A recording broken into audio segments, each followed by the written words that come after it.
আল্লাহ তাআলার বিচার ইতিহাসের অমুক বিধান। শেষ পর্যন্ত তিনি চিকিৎসা নিয়েছেন, বিদেশেও গিয়েছেন, কিন্তু ততক্ষণে তার বিশাল ক্ষতি হয়ে গিয়েছে। আসসালামু আলাইকুম ওয়া রাহমাতুল্লাহ। মহান আল্লাহ রাব্বুল আলামিনের শুকরিয়া যে আমরা একটি নৈতিক দায়িত্ব পালন করার জন্য এখানে এসেছিলাম।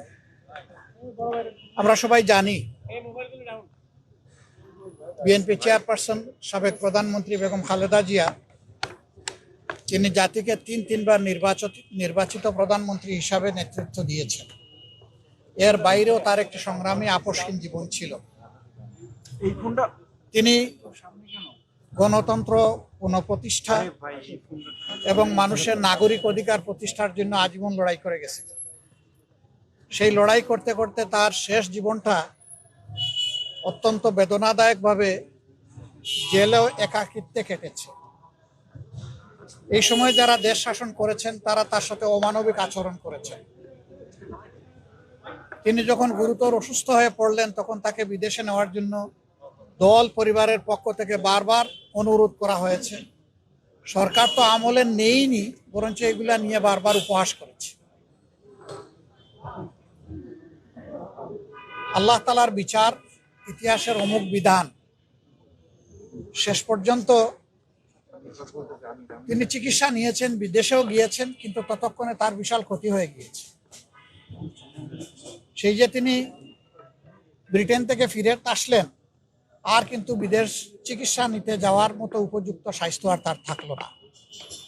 স্বাস্থ্যটা এতটাই ভেঙে পড়লো যে শেষ চিকিৎসা তাকে দেশেই নিতে হয়েছে। এই ক্ষেত্রে আমরা তার আত্মার মাগফিরাত কামনা করি।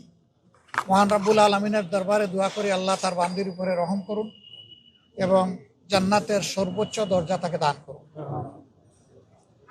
আমরা সহানুভূতি জানাই, সহমর্মিতা জানাই তার সন্তান বিএনপির ভারপ্রাপ্ত চেয়ারম্যান জনাব তারেক রহমান সহ তাদের পরিবারের সদস্যবৃন্দ, সংগঠনের নেতাকর্মী এবং তার চিকিৎসা কাজে যারা নিয়োজিত ছিলেন, সেই সমস্ত চিকিৎসক সমাজের প্রতিও আমরা ধন্যবাদ জানাচ্ছি, কৃতজ্ঞতা জানাচ্ছি যে তারা বেগম খালেদা জিয়া দেশনেত্রীকে অত্যন্ত আন্তরিকতার সাথে তাদের সর্বোচ্চ যোগ্যতা অনুযায়ী তারা চিকিৎসা সেবা দিয়েছে। এটা আমাদেরকে অনুপ্রাণিত করে যে ভবিষ্যতে নাগরিকরা এমনটাই আমাদের দেশের চিকিৎসক সমাজের কাছে আশা করতে পারে। তিনি চলে গেছেন ইতিহাসের একটা বিরল সম্মান নিয়ে। তার শেষ বিদায় সম্বর্ধনা অনুষ্ঠিত হয়েছে গতকাল এবং মানুষ আবেগ দিয়ে চোখের পানি দিয়েই তাকে বিদায় দিয়েছে। এইটা তার পাওনা ছিল। উনি জাতির জন্য যে অবদান রেখেছেন, তিনি তার পাওনাটাই আল্লাহর পক্ষ থেকে পেয়েছেন। তার এই পাওনা দেখে আমরাও অনুপ্রাণিত হই। আমরাও যদি জাতির জন্য সেরকমটা অবদান রাখতে পারি, হয়তোবা এদেশের মানুষ আমাদেরকে এইরকমই একদিন বিদায় দেবে। এটা সবার কপালে জুটে না। এই সম্মানটা পাওয়া, মানুষের চোখের পানি দিয়ে বিদায় সম্বর্ধনা পাওয়া, এটা বিশাল ব্যাপার। আমরা এই জন্য আল্লাহ রাব্বুল আলামিনের শুকরিয়া আদায় করি যে তিনি তার বান্দির প্রতি রহমশীল হয়েছে। দেশ এখন একটা গুরুত্বপূর্ণ বাঁকে আছে। আগামী নির্বাচন অনুষ্ঠিত হবে একই দিনে, জাতীয় সংসদ নির্বাচন এবং গণভোট। সংস্কারের জন্য গণভোট আর সরকার গঠনের জন্য সাধারণ নির্বাচন। 12 তারিখের এই নির্বাচন নির্বিঘ্ন হোক, সুন্দর হোক এবং গ্রহণযোগ্য হোক,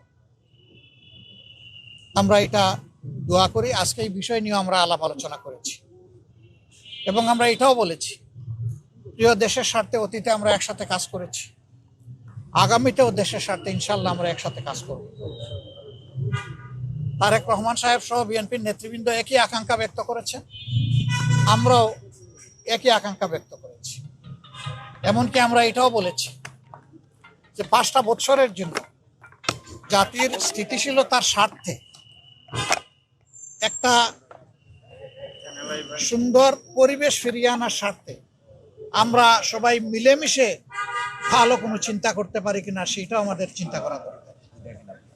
এবং আমরা এটাও বলেছি, নির্বাচনের পরপরই, সরকার গঠনের আগেই আমরা ইনশাল্লাহ বসবো খোলা মনে কথা বলবো, জাতির জন্য আমরা চিন্তা করব, জাতির জন্য আমরা সিদ্ধান্ত নিব। আপনারা দোয়া করবেন আমরা সবাই যেন ম্যাডাম যে ঐক্যের জায়গাটা পাটাতন যেটা তৈরি করে দিয়েছে তার উপর দাঁড়িয়ে আমরা যেন আমাদের দায়িত্ব পালন করতে পারি। আপনাদের সবাইকে অসংখ্য ধন্যবাদ। আবারও ম্যাডামের আত্মার মাগফিরাত কামনা করছি এবং সুখ সন্তপ্ত পরিবার, তার আপনজন, প্রিয়জন, তার সহকর্মীবৃন্দ তথা দেশবাসীর প্রতি আমরা গভীর সমবেদনা জ্ঞাপন করছি। আসসালামু আলাইকুম।